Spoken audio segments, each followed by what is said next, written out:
안녕하세요. 맘땡입니다. 지금 4월 30일 날 지금 2023학년도 지금 입시 전형이 지금 많이 발표가 되었잖아요. 그러면서 지금 우리 어머님들이 이제 현재 고등학교 2학년들이죠. 고등학교 2학년들의 지금 뭐 이렇게 혼란을 좀 느끼신 분들의 어머님들이 너무 많이 바뀐 좀 사례가 종종 있습니다. 어떤 대학교 같은 경우는 2022학년도 23년과 별 차이가 없지만 반면에 이제 어떤 대학교 같은 경우는 좀 차이가 있습니다. 대표적으로 이제 경희대가 있는데요. 경희대 같은 경우는 2022학년도 교과 전형에서 지금 일괄 전형으로 그냥 서류 100%였거든요. 그렇기 때문에 학교 생활 기록부 공부만 잘하면 들어갈 수가 있었는데 2023학년도 경희대 입시 전형이 어떻게 바뀌었냐면 이제 학교 생활 기록부 교과 70%, 그 다음에 교과 종합평가 30%가 들어갔습니다. 그러니까 정성평가가 들어간 거죠.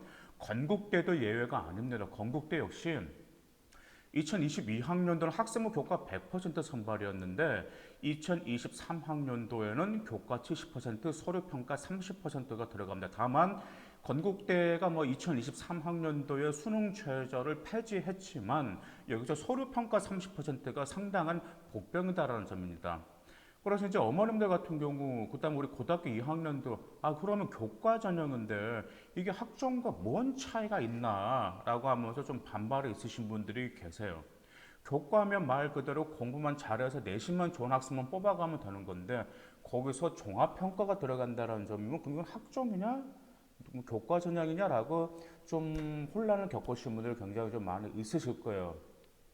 근데 이제 이제 저 같은 경우는 2022학년도 입시 전형이 발표되었을 때 교과 100% 선발의 상위 지금 직윤이 늘어났잖아요. 그래서 직윤이 확대가 되면서 확대된 직윤들을 교과 100%로 선발한다라는 것에 계속 유지가 될지 좀 의심을 했습니다. 왜냐하면 고등학교마다 수준 차이가 있거든요. 제가 이런 학생들을 이제 가끔 봅니다. 어떤 학생이 정말 내신 따기 어려운 고등학교를 갔는데 거기서 7등급 나왔거든요. 그런데 이 학생이 그래도 좋은 대학교를 가기 위해서 내신 따기 좋은 고등학교, 그러니까는 뭐좀 학업 그 역량이 낮은 고등학교로 이제 전학을 갔어요. 근데 거기에서 2등급으로 오른 경우로 봤습니다. 그래서 2등급 내신이 확 올라간 거죠. 그런데 이제 저희 같은 경우도 고등학교를 보면 정말 수준 차이가 나는 거 굉장히 많이 봐요. 같은 지역 내에서도요. 서울도 마찬가지고, 그 다음에 어디 뭐 대전이라든지 세종이라든지 뭐 부산 같은 경우도 일단 그 지역 내에서 같은 동이라 하더라도 어떤 고등학교는 내신 따기가 어렵고 어떤 고등학교는 내신 따기가 쉬운 고등학교가 분명히 있단 말이에요. 그런데 저희도 아는데 대학교 평가의 입장에서는 당연히 알 수밖에 없습니다. 더구나가 대학교는 더 좋은 학생을 선발해야 된다는 점이죠. 그건 당연한 입장입니다. 이제 모든 편의상을 위해서 어떤 대학교에는 뭐 공부 잘하는 학생도 있고 그 다음에 뭐 공부 못하는 그런 학교도 있는 그런 대학교가 더 이상적이지 않나라고 이렇게 말씀하시는 분도 계시는데요. 일단 그건 솔직히 대학교 입장에서는 무리죠. 왜냐하면 대학교 입장에서는 최대한 좋은 학생을 선발해야 되는데 그런데 단지 내신으로만 좋은 학생을 선발한다라는 것은 좀 불분명하다라는 점입니다. 이런 학생들이 있어 내신은 정말 좋은데 어떤 창의적이나 융합적 사고력이 부족한 학생보다는 내신이 조금 부족한데 잠재 가능성은 높은 학생을 대학교는 선발합니다. 지금까지 맘땡이 이러한 이유로 지금까지 과세특 방송을 계속했어요. 왜냐하면 지금 뭐 건국대라는 경희대라는 또 다른 대학교 같은 경우는 면접 가중치를 높였거든요. 이제 면접 가중치를 또 높였다라는 것은 말 그대로 그겁니다. 내신으로는 학생을 판단하기에는 약간 무리가 있기 때문에 불확실하기 때문에 면접에서 그 학생이 정말 잠재 가능성, 발전 가능성, 우리 대학교에 와서도 정말 뛰어난 역량을 보여줄 것인지를 판단하겠다라는 거거든요. 그런데 이처럼 면접이라든지 그다음 서류 평가라든지 거기에서 가장 큰 파워를 가진 것은 우리 학생 여러분과 어머님들이 아신 것처럼 바로 과세특 기록입니다. 그래서 이 과세특은요.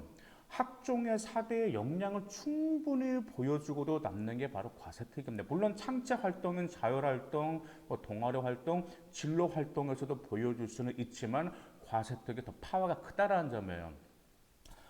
이제 저희 직원들은 이제 종종 그런 거죠.